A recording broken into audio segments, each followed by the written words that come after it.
நெற்றிக்கண் திறப்பிடும் குற்றம் குற்றமே, நெற்றிக்கண் திறப்பிடும் குற்றம் குற்றமே. மஞ்சள் மஞ்சள் பொதுவாக நல்ல காரியங்களை தொடங்குவதற்கு முன்பு மஞ்சளை எடுத்து வைத்துதான் தொடங்குவார்கள். அந்த மங்களகரமான மஞ்சள் விளையும் பூமிதான் இந்த ஈரோடு பூமி. இங்கு ஒரு மகத்தான மனிதரை பற்றி நாம் பேசியே ஆக வேண்டும். இந்த ஈரோடு மண் விவசாயத்திற்கும் பெயர் பெற்ற மண். இங்கு நடைபெறும் விவசாயத்திற்கு மிக முக்கியமான கவசமாக இருப்பது காளிங்கராயன் அணை, காளிங்கராயன் கால்வாய்.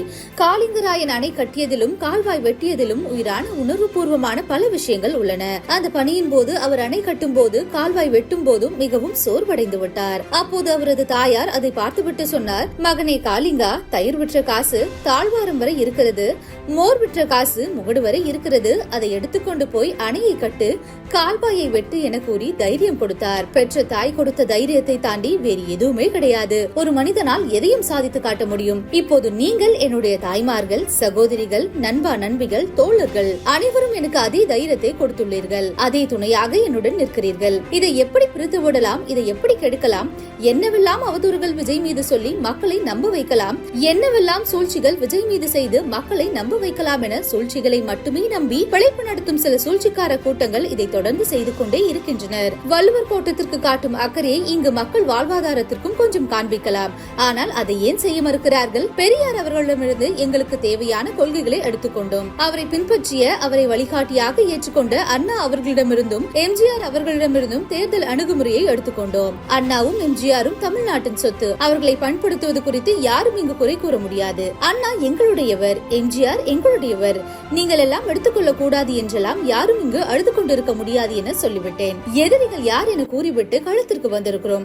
அவர்களை மட்டும் தான் எதிர்ப்போம். அதுவும் அந்த எதிரிகள் இப்போது இங்கே 2026 சட்டமன்ற தேர்தலில் களத்தில் இருக்கிறார்களோ அவர்களை மட்டும் தான் எதிர்ப்போம். களத்தில் இல்லாதவர்களையும் களத்திற்கும் அவர்களுக்கும் சம்பந்தமே இல்லாதவர்களையும் எதிர்க்கும் எண்ணமெல்லாம் இல்லை. எத்தனை பொய்யான வாக்குறுதிகள். ஆட்சிக்கு வந்தவுடனே நீட் தேர்வை ரத்து செய்வோம், கல்வி கடனை ரத்து செய்வோம், கேஸ் மானியமாக 100 ரூபாய் கொடுப்போம் என பொய்யான வாக்குறுதிகளையே கொடுத்துள்ளார்கள். இவற்றை எல்லாம் சொன்னார்களே, செய்தார்களா? ஈரோடு பகுதியில் உள்ள பிரச்சனையை பற்றி பேசுவோம். பெரியார் பெயரை மட்டும் கூறிக்கொண்டு எப்படி அவரது கொள்கைகளுக்கு எதிராக செயல்படுகிறார்களோ அதுபோல்தான் மஞ்சள் விவசாயிகளுக்கும் ஒன்றும் செய்யவில்லை.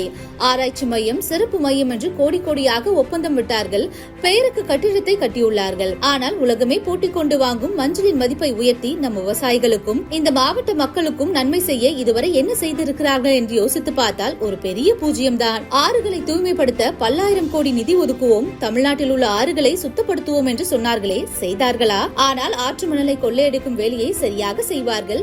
மக்கள் இவற்றை புரிந்து கொள்ள வேண்டும் என்றுதான் மீண்டும் மீண்டும் சொல்கிறேன். மற்ற மாவட்டங்களில் மணல் காணாமல் போனது போல, மலைகள் காணாமல் போனது போல நம் மாவட்டத்தில் தனி வளத்தை கொடுக்கக்கூடிய செம்மண்ணும் காணாமல் போவதற்கான வாய்ப்பும் இருக்கிறது. நம் மண்ணுக்கும் நம் ஆற்றுக்கும் நம் விவசாயிக்கும் தான் இந்த மோசமான நிலைமை. ஈரோட்டில் மட்டுமல்ல, எந்த மாவட்டத்திற்கு சென்றாலும் பிரச்சனைகள் மேல் பிரச்சனைகள் தான் இருக்கிறது. அதையெல்லாம் தீர்ப்பதற்கு ஒரு தீர்வு கூட சொல்லாமல் பெருமையாக மாடல் அரசி என்கிறார்கள். எம்ஜிஆர் அவர்களும் மேடம் ஜெயலலிதா அவர்களும் ஒரே வார்த்தையை கூறி திமுகவை காலி செய்தார்கள் அல்லவா? ஏன் இவ்வளவு கடுமையாக பேசுகிறார்கள், திட்டுகிறார்கள் என்றெல்லாம் யோசித்ததுண்டு. இப்போதுதானே புரிகிறது. அவர்கள் 2 பேரும் கூறியதை இப்போது நானும் திரும்ப சொல்கிறேன். திமுக ஒரு தீய சக்தி. என் நெஞ்சில் குடியிருக்கும் ஈரோடு மக்களே, தாவேகா ஒரு தூய சக்தி. தூய சக்தி தாவேகாவிற்கும் தீய சக்தி திமுகவிற்கும் இடையில் தான் போட்டி. என்னை முடக்கலாம் என்று நினைக்கிறீர்கள். ஆனால் இந்த சத்தத்தை ஒரு நாளும் உங்களால் முடக்க முடியாது. மக்கள் விரோத திமுக அரசை வீழ்த்தி மக்கள் சக்தியான நம்மால் மட்டும்தான் முடியும். சட்டம் ஒழுங்கில் நாடே சீரழிந்திருக்கிறது. பெண்கள் பாதுகாப்பில் நாடே சந்திச்சிருக்கிறது. பொய் வாக்குறுதிகளாக கொடுத்து ஏமாற்றி ஆட்சிக்கு வந்தீர்களே என எதில் உங்களது குணாதிசயத்தை நாங்கள் புரிந்து கொள்வது என நீங்கள் தான் சொல்ல வேண்டும். ஆனால் ஒன்று, தமிழ்நாட்டில் ஆட்சி செய்யும் நீங்களும் சரி, ஒன்றியத்தில் ஆட்சி செய்பவர்களும் சரி, நீங்கள் 2 பேரும் முதலில் என்னுடைய குணாதிசயத்தை புரிந்து கொள்ள வேண்டும். 2026 சட்டமன்ற தேர்தலில் அந்த குணாதிசயமே வேறு மாதிரி இருக்க போகிறது. அதனை தயவு செய்து நீங்கள் புரிந்து கொள்ள வேண்டும். புரிந்து கொள்ளவில்லை என்றால் மக்களே உங்களுக்கு புரிய வைப்பார்கள். நம்பிக்கையோடு இருங்கள், நல்லதே நடக்கும். வெற்றி நிச்சயம். மீண்டும் சந்திக்கும் வரை நன்றி, வணக்கம். நண்பா நண்பிகள், எல்லாம் நல்லபடியாக நடந்தது. பாதுகாப்பாக வீட்டுக்கு சென்று விடுங்கள். எனக்கு எல்லாவற்றையும் விட நீங்கள் தான் எனக்கு முக்கியம். தயவு செய்து பாதுகாப்பாக சென்று வாருங்கள்.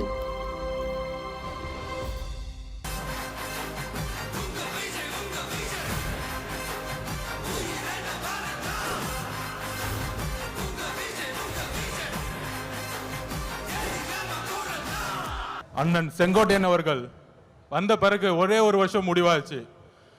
சென்ட் ஜார்ஜ் கோட்டை உறுதியாயிருச்சு. இன்றைக்கு இருக்கக்கூடிய ஒரே நம்பிக்கை டிவிகே தான்.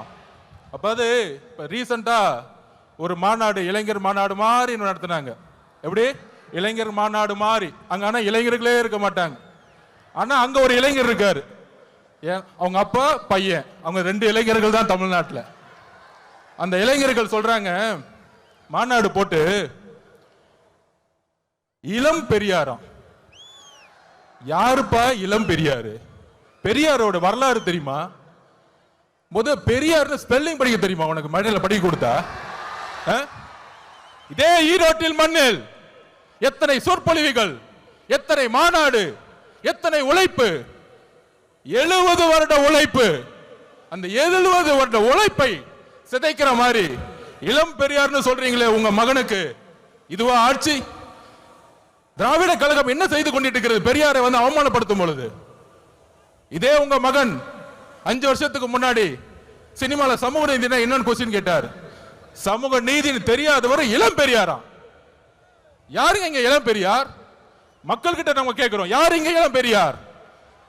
நீங்க சொல்லுங்க, யார் இங்க இளம் பெரியார்? பெரியார் அவர்களுக்கு முன்னே ஒரு தலைவர் இன்னும் உருவாகவில்லை, எதிர்காலத்திலும் உருவாக்கப்பட முடியாது. இதுதான் தமிழக வெற்றி கழகத்தினுடைய மரியாதை. பெரியார் அவர்களுக்கு இங்க ஒரே பெரியார், இங்க ஒரே அம்பேத்கர், இங்க ஒரே காமராஜர், ஒரே தீரன் சின்னமலை, ஒரே பொல்லான் அவர்கள். இந்த தலைவர்களை நீங்கள் அசிங்கப்படுத்தினால் தமிழக வெற்றி கழகம் மிகப்பெரிய போராட்டத்தை உருவாக்கும். 2026 எழுதி வச்சுக்கோங்க, 2026, 31, 36 போயிட்டே இருப்போம். தெளிவா இருக்கு, மக்கள் முடிவு பண்ணிட்டாங்க. உங்களுடைய சூதுனால மிகப்பெரிய இழப்புக்கு அப்புறம் தலைவர் அவர்களை மக்கள்கிட்ட இருந்து பிரிக்க பார்த்தீங்க. ஆனால் இங்க இருக்கிற கூட்டம், இங்க இருக்கக்கூடிய மக்கள் சக்தி, இங்க இருக்கக்கூடிய பெண்கள் சக்தி எந்த அளவிற்கு தலைவர் மீது நம்பிக்கையும் அன்பையும் வச்சிருக்காங்க. இந்த கூட்டம் இல்ல, இந்த மக்கள் கூட்டத்துடைய எழுச்சி இந்த ஆட்சியாளர்களை துரத்தக்கூடிய ஒரு எலெக்ஷனா இருக்குங்கிறத பதிவு பண்ணிது. தலைவர் அவர்களுடைய பேச்ச நீங்க மட்டுமல்ல, ஒட்டுமொத்த தமிழகம் கேட்கறது ரெடியா இருக்கு. கேட்கலாமா? நன்றி, வணக்கம். ஆர்ப்பரிக்கும் கைத்தட்டல் நடுவே இதோ அண்ணன் செங்கோட்டையன், தமிழக வெற்றி கழகத்தின் தலைமை ஒருங்கிணைப்பாளர் உங்கள் முன்னால் வருகிறார். பெரியார் பிறந்த மண்ணில் வெற்றி கழகத்துடைய தலைவர் இங்கே வருகை தந்திருக்கிறார்கள். கடலில் கூடியிருக்கிற கூட்டத்தை பார்க்கிற போது நாளை தமிழகத்தினுடைய முதலமைச்சர் என்ற வரலாற்று படைக்கிற கூட்டமாக இந்த கூட்டம் இங்கே இருக்கிறது. எப்படி ஆட்சிக்கு வர வேண்டும் என்று பல பேர் கனவு காணுகிறார்கள். ஆனால் தமிழ்நாட்டு மக்களை பொறுத்தவரையிலும் நாளை தமிழ்நாட்டை ஆளப்போவது புரட்சி தளபதி தான். இதை யாராலும் மாற்றி காட்ட முடியாது என்ற வரலாறு தான் பெரியார் மண்ணிலே இன்றைக்கு காணுகிற காட்சியை நாங்கள் காணுகிறோம். சமுதாயம் என்பது தந்தை பெரியார் அவர்கள் குறிப்பிட்டதை போல ஏழை மக்களுடைய கண்ணீரை தீர்ப்பதற்கு ஒரு நல்ல தலைமை வேண்டும் என்று பல நாட்களாக மக்களுடைய கனவு இன்றைக்கு நிறைவேற்றப்பட்டிருக்கிறது. மிக விரைவிலேயே தான் அந்த கனவு என்பது எல்லோரும் கூடுவார்கள், கூட்டம் கூடும், கலைந்து போகும். ஆனால் நம்முடைய கூட்டத்தை பொறுத்தவரையிலும் எதிர்கால தமிழகத்தை உருவாக்க இருக்கிற வெற்றி கழகத்துடைய தலைவர் அவருடைய வரலாற்றை படைப்பதற்கு இங்கே பெருந்திரளாக இங்கே வருகின்றிருக்கிறீர்கள். அதோடு மட்டுமல்ல, சிலவே நினைக்கிறார்கள் தலைவரை பொறுத்தவரையிலும் மனிதனை மிக்கவர், நல்லவர், வல்லவர், உங்களுக்காகவே வாழ்ந்து கொண்டிருப்போர் என்பதை மறந்துவிடக் கூடாது. ஏனென்று சொன்னால் ஒரு ஆண்டுக்கு 500 கோடி ரூபாய் வருவாய் அது தேவையில்லை என்று விட்டு மக்களுக்கு பணியாற்றுவதற்கு ஒரு தலைவர் வந்திருக்கிறார் என்று சொன்னால் உலக வரலாற்றில் புரட்சி தலைவரை பார்த்தேன், இன்றைக்கு புரட்சி தளபதி இன்றைக்கு காணுகிறேன்.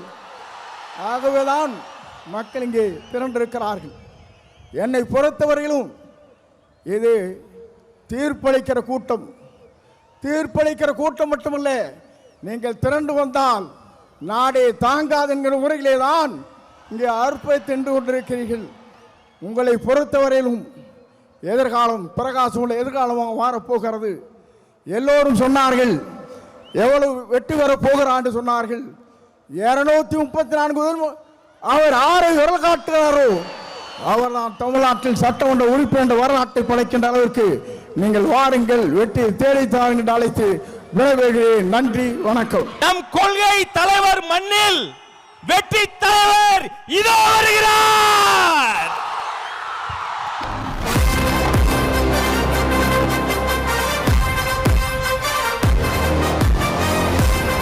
ஹலோ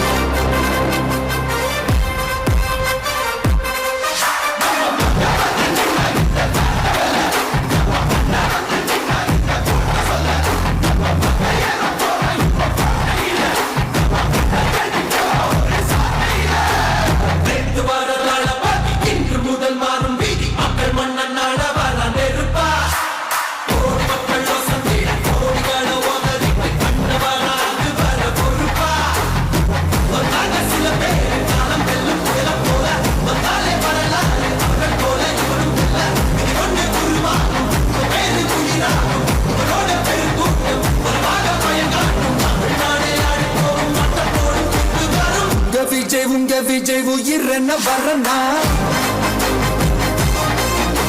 மஞ்சள் மஞ்சள் பொதுவா நல்ல காரியங்கள் ஸ்டார்ட் பண்றதுக்கு முன்னாடி இந்த மஞ்சள் எடுத்து வச்சு தான் ஸ்டார்ட் பண்ணுவாங்க. நம்ம வீட்டில் கூட நம்ம அம்மா அக்கா தங்கைகள் நமக்காக நாம நல்லா இருக்கணும்ன்றதுக்காக மஞ்சள் புடவை கட்டிக்கிட்டு தான் வேண்டிக்குவாங்க. அப்படி அந்த மஞ்சள்னாலே ஒரு தனி வைப்பு தாங்க. நம்ம கொடியில கூட அந்த வைப்ரண்டான அந்த எனர்ஜெட்டிக்கான அந்த மஞ்சள் இருக்குமே, அந்த மாதிரி மங்களகரமான மஞ்சள் விளையிற பூமி தான் இந்த ஈரோடு பூமி. இங்க வந்து மஞ்சளை பத்தி பேசாம வேற எங்க போய் பேசுறது? அது மட்டும் இல்ல, இங்க ஒரு மகத்தான ஒரு மனிதரை பத்தி நம்ம பேசி ஆகணும். இந்த ஈரோடு மண் விவசாயத்துக்கும் பேர் போன மண். இங்க நடக்கிற அந்த விவசாயத்துக்கு மிக முக்கியமான ஒரு கவசமா இருக்கிறது என்ன தெரியுமா? காலிங்கராயன் அணை, காலிங்கராயன் கால்வாய். காலிங்கராயன் அணை கட்டினதுலையும் கால்வாய் வெட்டினதுலையும் உயிரான உணர்வு பூர்வமான நிறைய விஷயங்கள் இருக்குது. அப்படி அந்த ப்ராசஸ்ல அவர் அந்த அணை கட்டும் போதும் கால்வாய் வெட்டும் போதும் ரொம்ப சோர்வடைஞ்சிட்டாராம். அப்ப அவங்க அம்மா அதை பார்த்துட்டு சொன்னாங்களாம், மகனே காளிங்கா, தயிர் வித்த காசு தாழ்வாரம் வரைக்கும் இருக்குது, மோர் வித்த காசு முகுட வரைக்கும் இருக்குது, அதை எடுத்துக்கிட்டு போய் அணைய கட்டியா கால்வாய வெட்டியான்னு சொல்லி தைரியம் கொடுத்தாங்களாம். பெத்த அம்மா கொடுக்கிற அந்த தைரியம் இருக்கு பாருங்க, அதை தாண்டி வேற எதுவுமே கிடையாதுங்க. ஒரு மனுஷனால எதையும் சாதிச்சு காட்ட முடியும். அப்படி ஒரு தைரியத்தை தான் இப்ப நீங்க என்னுடைய அம்மா அக்கா தங்கைகள் நண்பா நண்பிகள் தோழர்கள் எல்லாரும் எனக்கு கொடுத்திருக்கிறீங்க. அதே தைரியத்தை, அதே துணையா என் கூட நிக்கிறீங்க. இதை எப்படி நம்ம பிரிச்சு விடலாம்? இதை எப்படி நம்ம கெடுக்கலாம்? என்னெல்லாம் அவதூறுகள் நம்ம விஜய் மேல சொல்லி மக்களை நம்ப வைக்கலாம்? என்னெல்லாம் சூழ்ச்சிகள் நம்ம விஜய் மேல பண்ணி மக்களை நம்ப வைக்கலாம்? இப்படி சூழ்ச்சிகளை மட்டுமே நம்பி பொழப்ப நடத்துற சில சூழ்ச்சிக்கார கூட்டங்கள் இதை தொடர்ந்து செஞ்சுக்கிட்டு தான் இருக்கு.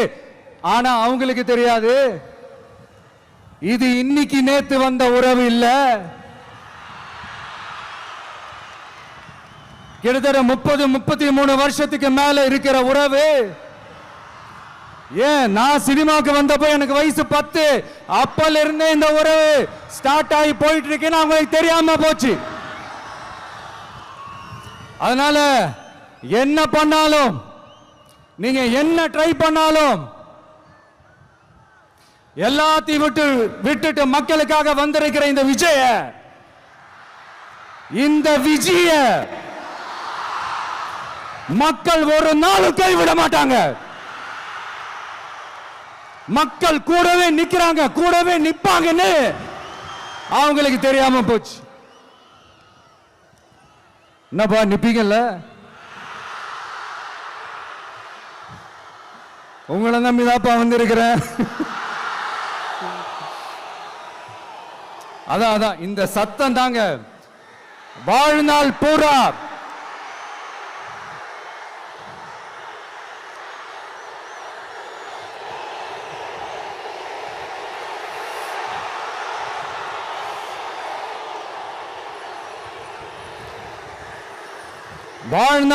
உங்களுக்கு நன்றியோடவே இருப்பேன். இப்போ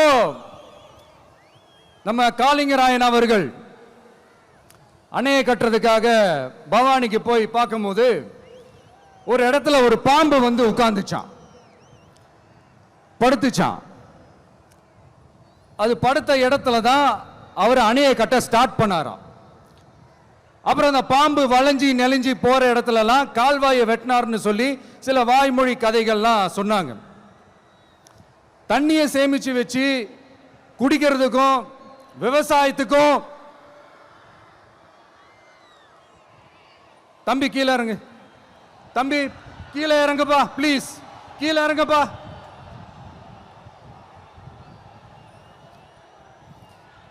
ஓகே, தேங்க்யூ கீழே இறங்குங்க,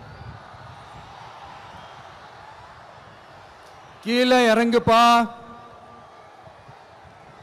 நீ இறங்கினாதான் முத்தம் கொடுப்பேன்.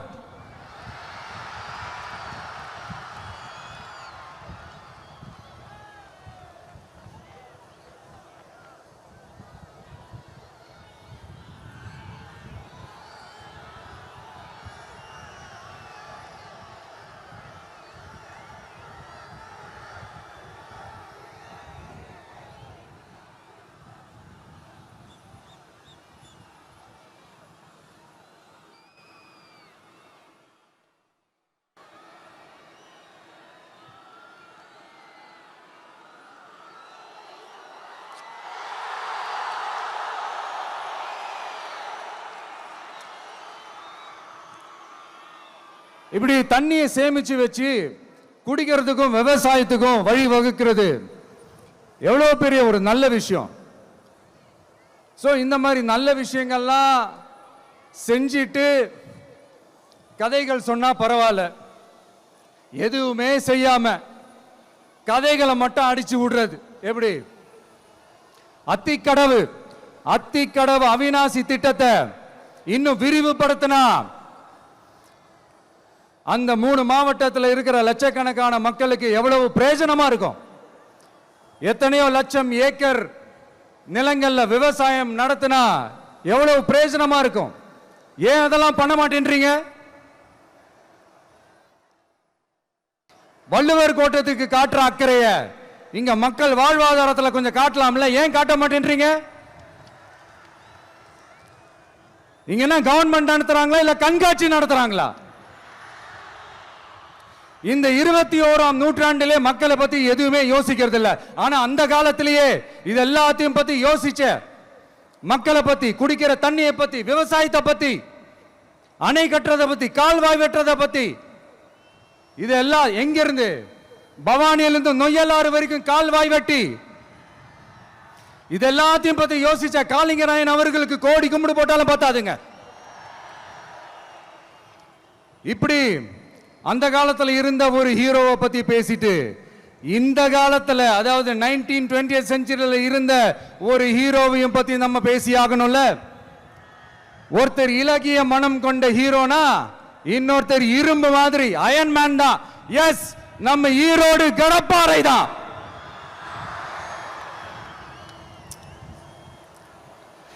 ஒட்டுமொத்த தமிழ்நாட்டையே திருப்பி போட்ட சீர்திருத்த நெம்புகோல் ஈரோடு மாவட்டத்தில் பிறந்த அவர்தான் இந்தியாவுக்கே இடஒதுக்கீடு சம்பந்தமான அரசியல் சட்டத்தை திருத்தறதுக்காக போராட்டம் நடத்தினவர் யாரு? நம்ம தந்தை பெரியாரு. 100 வருஷத்துக்கு முன்னாடியே வகுப்பு வாரி பிரதிநிதித்துவம் வேணும்னு கேட்டவர். அன்னைக்கும் சரி இன்னைக்கும் சரி ஒரு ஆச்சரியத்தோட பார்க்கக்கூடிய ஒரு மனிதர், நம்மளுடைய கொள்கை தலைவர். அப்ப அண்ணாவும் எம்ஜிஆரும் யாரு? பெரியார் அவர்கள் கிட்ட இருந்து எங்களுக்கு தேவையான கொள்கைகளை எடுத்துக்கிட்டோம்.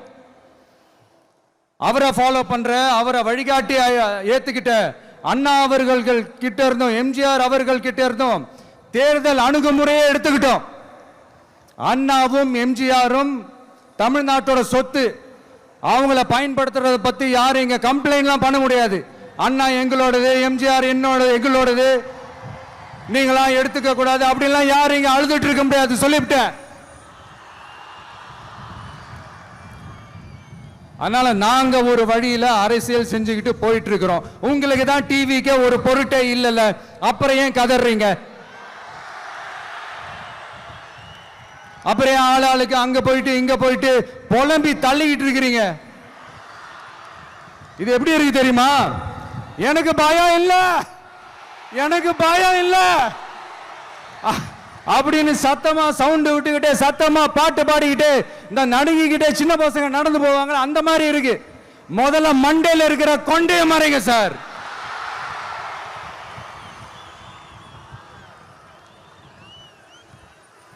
சும்மா மாறு வேஷத்துல மறு வச்சுக்கிட்டு மீடியா ஆளு ரேடியோ ஆளுன்னு இவங்க ஆளுங்களே மாத்தி மாத்தி அனுப்பிக்கிட்டு இதெல்லாம் என்ன மக்களுக்கு தெரியாதுன்னு நினைச்சிட்டு இருக்கீங்களா? மக்கள் எல்லாத்தையும் உன்னிப்பா கவனிச்சிட்டு இருக்காங்க. அதனாலதான் சொல்றேன், உங்களுக்கு நீங்க கொள்ளையடிச்சு வச்சிருக்கிற காசு தான் துணை, ஆனா எனக்கு என் மேல எல்லையில்லா பாசம் வச்சிருக்கிற இந்த மாசு தான் துணை.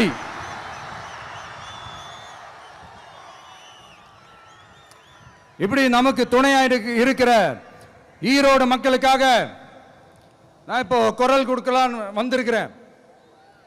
சரி, இப்ப விஷயத்துக்கு வருவோம். பெரியார் அவர்கள் கிட்ட இருந்த அந்த செல்வாக்கையும் அந்த பதவிகளையும் அந்த பவரையும் வச்சுக்கிட்டு அவர் என்ன சொன்னார் தெரியுமா? இவ்வளவு செல்வாக்கு, இவ்வளவு பதவிகள், இவ்வளவு பவர் இருந்தோம் நான் ஒரு 5 பைசா காசு சம்பாதிச்சிருப்பேனா? எனக்கோ இல்லை என் குடும்பத்துக்கோ பட்டங்கள் வேணும், பதவி வேணும்னு ஏதாவது கேட்டிருப்பேனா? இல்லை ஏதாவது லாபம் பார்த்திருப்பேனா? இல்லை எதுக்காவது ஆசைப்பட்டிருப்பேனா? ஆனா அவர் பேரை சொல்லிக்கிட்டு அவருடைய கொள்கையை ஃபாலோ பண்றதா சொல்லிக்கிட்டு இப்ப ஆட்சியில இருக்கிறவங்க என்னெல்லாம் செய்யறாங்கன்னு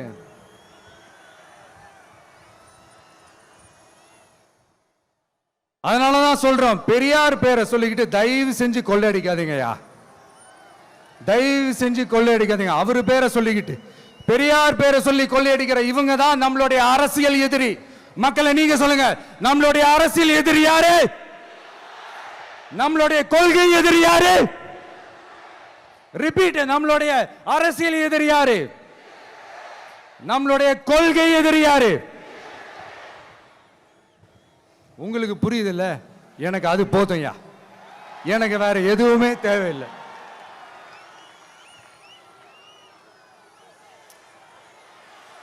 அதனாலதான்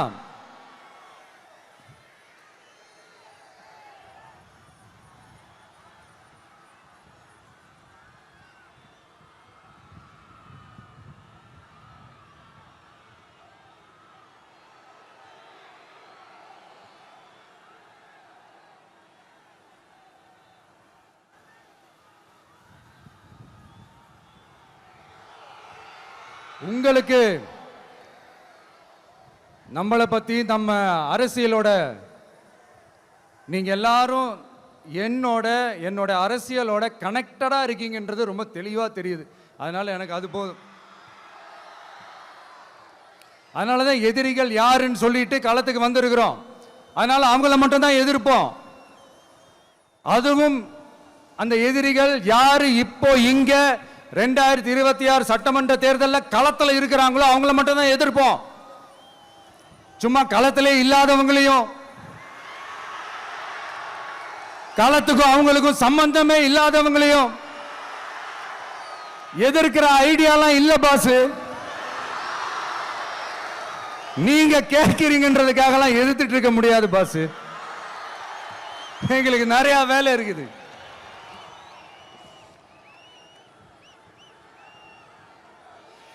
எத்தனை எத்தனை பொய்யான வாக்குறுதிகள். வந்த உடனே நீட்டை ரத்து செய்வோம், கல்வி கடனை ரத்து செய்வோம், கேஸ் சிலிண்டருக்கு மானியமா 100 ரூபாய் தருவோம், என்னெல்லாம் அடிச்சு விட்டுட்டு இன்னி வரைக்கும் கேட்கிறேன், இதெல்லாம் சொன்னாங்களே செஞ்சாங்களா? இவங்க எப்பவுமே இப்படிதான், சொல்றது ஒண்ணு செய்யறது ஒண்ணு.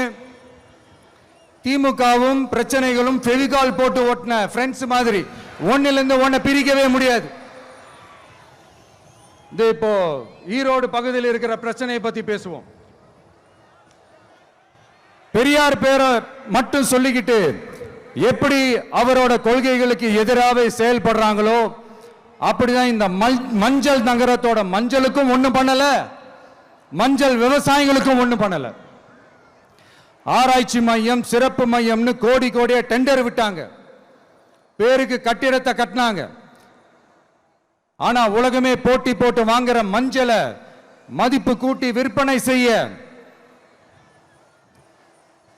அதாவது அதோட வேல்யூ இன்க்ரீஸ் பண்ணி நம்ம விவசாயிகளுக்கும் இந்த மாவட்ட மக்களுக்கும் நன்மை செய்ய இதுவரைக்கும் என்ன செஞ்சிருக்காங்கன்னு யோசிச்சு பார்த்தா ஒரு பெரிய ஜீரோ தான்.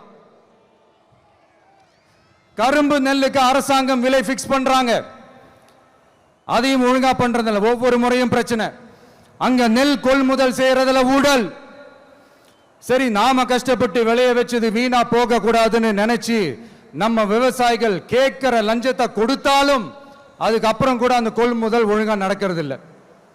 அதையும் தாண்டி ஏதோ ஒரு விலை விவசாயிகளுக்கு கிடைக்குது. அப்படிலாம் இல்லாம ஒழுங்கா நேர்மையா நம்ம மஞ்சளுக்கும் நியாயமான விலை பிக்ஸ் பண்ணி தரமான விதைகளை கொடுத்தா என்ன குறைஞ்சா போயிடுவாங்க?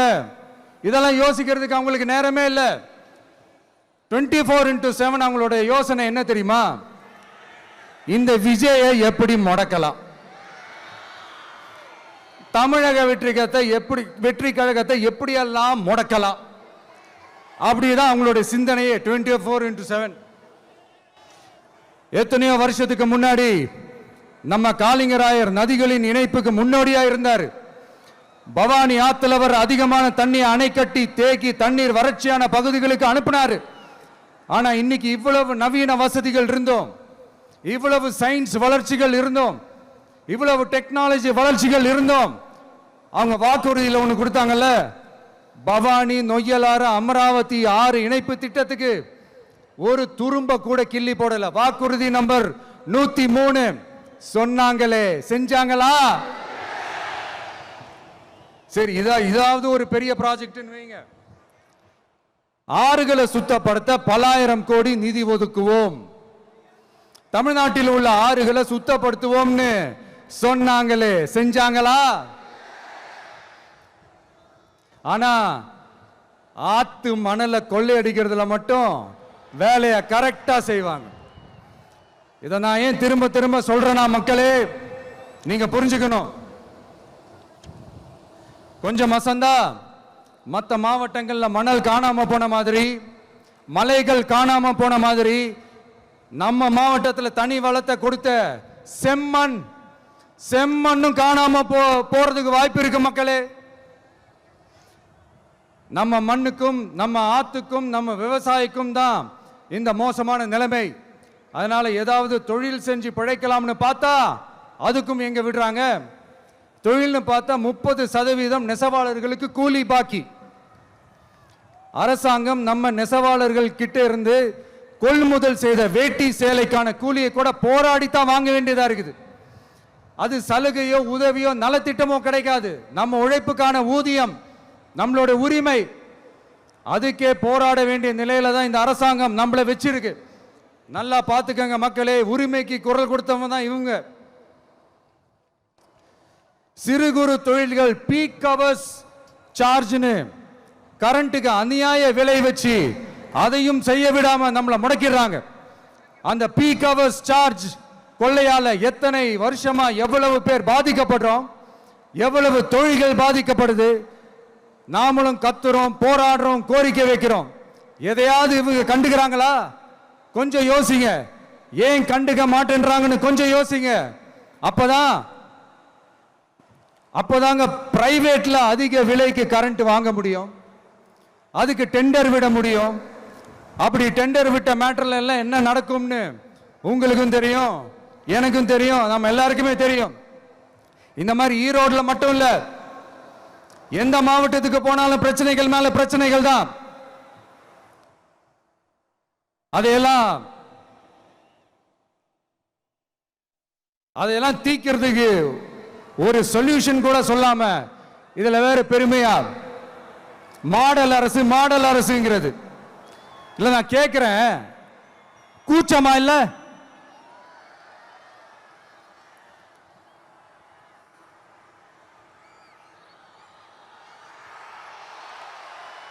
இதெல்லாம் கேட்டா அப்படியே நம்ம பக்கம் யூட்டர்ன் அடிச்சு வந்துருவாங்க. விஜய் என்ன அரசியல பேச மாட்டேன்றாரு, விஜய் என்ன சினிமா டயலாக் மாதிரி பேசுறாரு, விஜய் என்ன பஞ்ச் டயலாக் பேசுறாரு, விஜய் என்ன 10 நிமிஷம் தான் பேசுறாரு, 9 நிமிஷம் தான் பேசுறாரு. நான் எத்தனை நிமிஷம் பேசினா உங்களுக்கு என்ன சார்?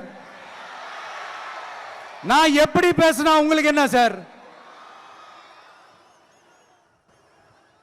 உள்ள விஷயம் என்னன்னு பாருங்க சார். ஒவ்வொரு மாவட்டத்துக்கும் போய் மக்கள் ஃபேஸ் பண்ற பிரச்சனைகளை எடுத்து பேசிட்டு இருக்கிறேன். பின்ன அது அரசியல் இல்லாம வேற எதுதான் அரசியல்? உங்களை மாதிரி தனிப்பட்ட முறையில் தரக்குறைவா அசிங்கமா பேசுறதுதான் அரசியல்னா அந்த அரசியல் நமக்கு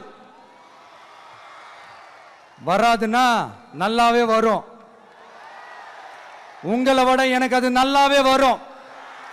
வேணான்னு விட்டு வச்சிருக்கிறோம். அப்புறம் உங்களுக்கு நமக்கு என்ன வித்தியாசம்? காஞ்சிபுரத்தில் நாம பேசும்போது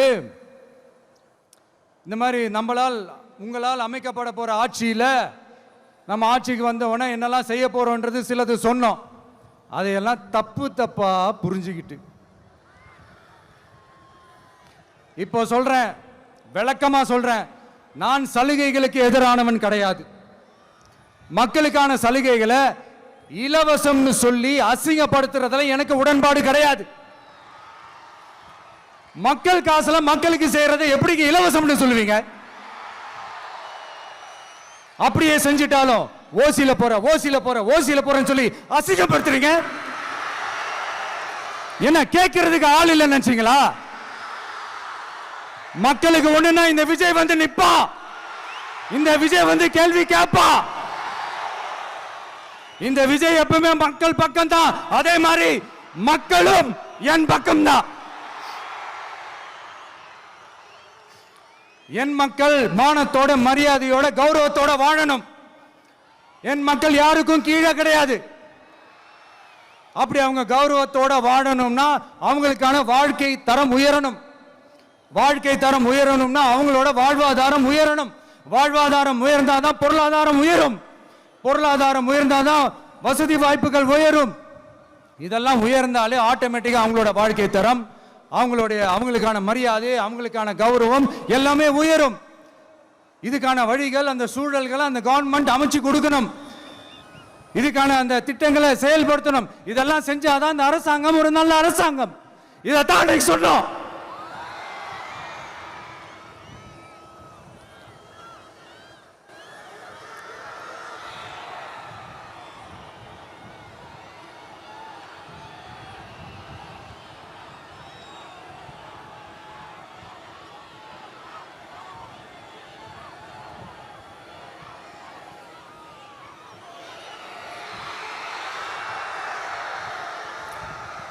இதைத்தான் அன்னைக்கு சொன்னோம். உடனே சொன்னா மட்டும் போதுமா? எப்படி செயல்படுத்துவீங்க? நாங்க என்ன வாயிலேயே வடை சுடுறதுக்கு டிஎம்கேவா? டிவிகேடா?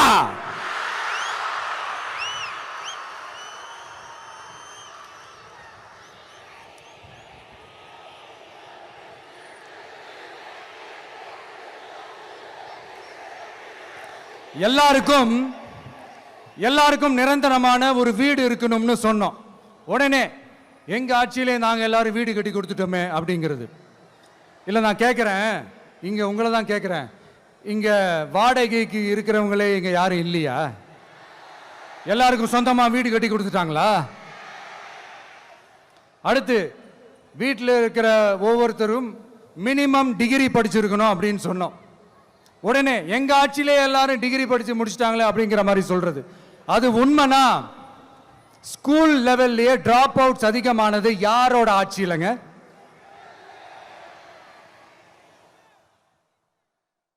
பசங்க பிள்ளைங்க யாரும் ஸ்கூல்ல சேரலன்னு சொல்லிட்டு எனக்கு தெரிஞ்சு 207 கவர்மெண்ட் ஸ்கூல்ஸ் மூடினது யாரோட ஆட்சியிலங்க? இதுல கல்வியில் சிறந்த தமிழ்நாடுன்னு டிராமா வேற. அடுத்து குடும்பத்தில் ஒருத்தருக்கு நிரந்தரமான வருமானம் வரணும், வேலை வாய்ப்பு கிடைக்கணும் அப்படின்னா நாங்க கொடுக்காத வருமானமா, நாங்க கொடுக்காத வேலையா அப்படிங்கிறது. எத்தனையோ லட்சம் காலி பணியிடங்கள் நிரப்புவோம்னு வாக்குறுதி கொடுத்துட்டு ஆட்சிக்கு வந்தீங்களே, எத்தனை லட்சம் காலி பணியிடங்களை நிரப்புனீங்க? அட்லீஸ்ட் 1 லட்சம் காலி பணியிடங்களாவது நிரப்புனீங்களா? இதெல்லாம் சொல்லிட்டு மக்களை ஏமாத்துறது யாரோட ஆட்சியிலங்க? அடுத்து ரொம்ப முக்கியமா, பெண்களுக்கு பாதுகாப்பு இல்ல, சட்டம் ஒழுங்கு சரியா இல்லைன்னு சொன்னா தமிழ்நாட்டில் பெண்கள் பாதுகாப்பு தான் அதிகமா இருக்குதான். நீங்க சொல்லுங்க மக்களே, பெண்கள் பாதுகாப்பு இருக்கு? சட்டம் ஒழுங்கு சரியா இருக்கு? அவங்க சொல்றது உண்மையா? அவங்க சொல்றதை நீங்க ஏத்துக்கிறீங்களா? சத்தமா கேக்குதா சார்? இதுதான் ரியாலிட்டி, இதுதான் நிஜம். நம்மளுடைய ஆட்சியில சட்டம் ஒழுங்குல சமரசமே இருக்காது. அதனாலதான் இவ்வளவு ஸ்ட்ராங்கா சொல்றோம், தைரியமா இருங்க மக்களே. இந்த மாதிரி விஷயங்கள்லாம் நம்ம மக்கள் கிட்ட எடுத்து சொன்னா உடனே இந்த இது எடுத்துட்டு வந்துருவாங்க.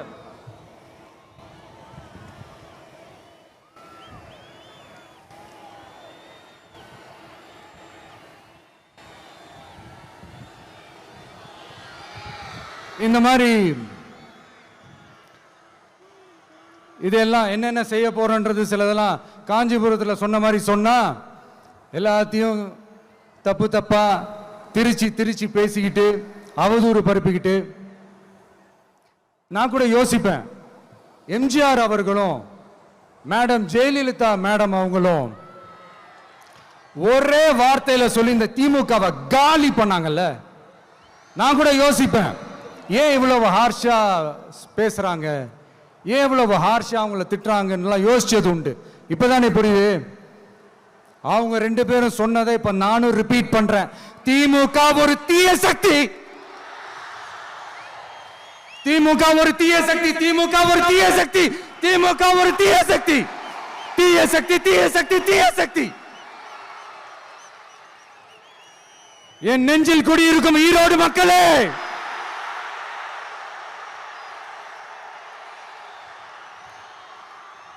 டிவிகே ஒரு தூய சக்தி. எப்படி? டிவிகே ஒரு தூய சக்தி. தூய சக்தி டிவிகேவுக்கும் தீய சக்தி டிஎம்கேவுக்கும் தான் போட்டியே.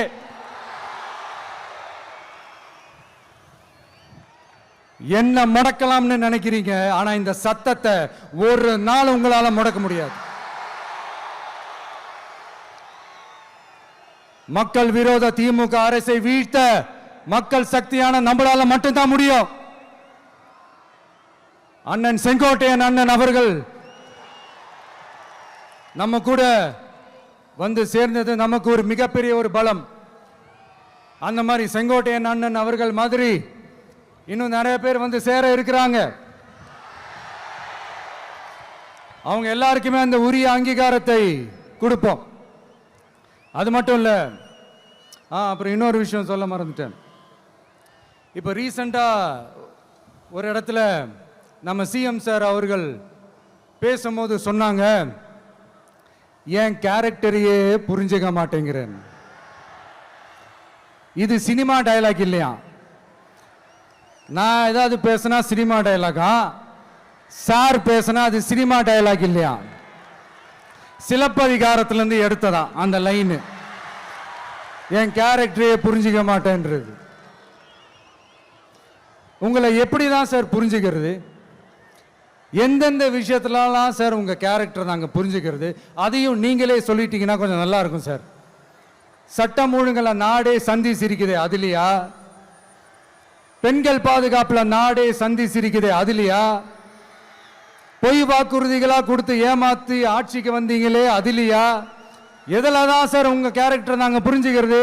ஆனால் ஒன்று, தமிழ்நாட்டில் ஆட்சி செய்கிற நீங்களும் சரி, ஒன்றியத்தில் ஆட்சி செய்கிறவங்களும் சரி, நீங்கள் 2 பேரும் முதல்ல என்னோட கேரக்டரை புரிஞ்சுக்கணும் சார். என்னோட கேரக்டர்னு சொன்னது நம்ம மக்களோட கேரக்டரை.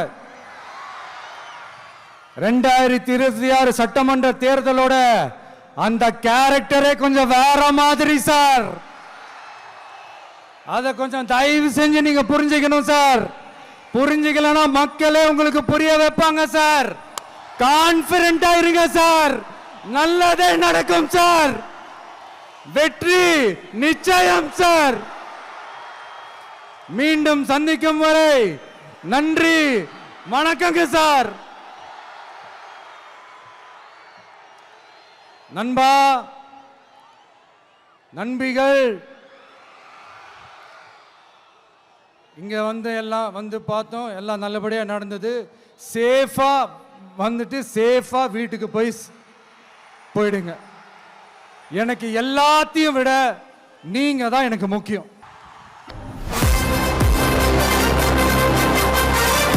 2026 சென்ட் ஜோர்ஜ் கோட்டையில் முதலமைச்சராக தலைவர் வருவதற்காக அண்ணன் செங்கோட்டை